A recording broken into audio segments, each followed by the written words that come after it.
केतनो बलमुआ के विटामिन खियाइले, फल फूल बजरिया से अनार हम मंगाइले।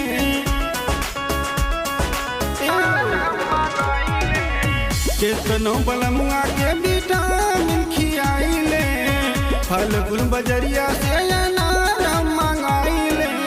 लागत कवन सौतनिया के बेरा में अजुराइल जाता,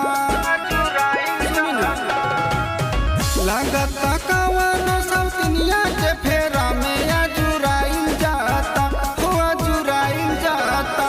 केतना होरल पियाई सुखाइल जाता, केतना होरल पियाई सुखाइल जाता।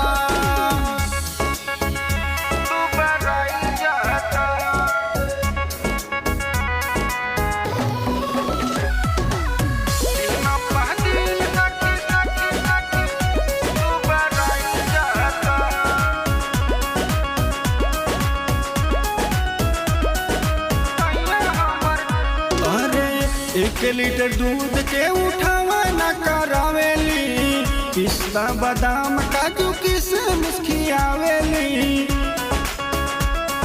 सुनी ना, 1 लीटर दूध के उठावा न करावेली, पिस्ता बादाम काजू किशमिश खियावेली। हद हो गई बया तो हमारो ईमान जाइल जाता,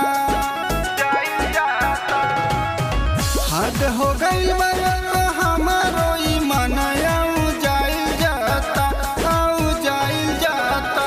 कितना होरल पियाई सुखाइल जाता, कितना होरल पियाई सुखाइल जाता। अरे कौन उपाय करी।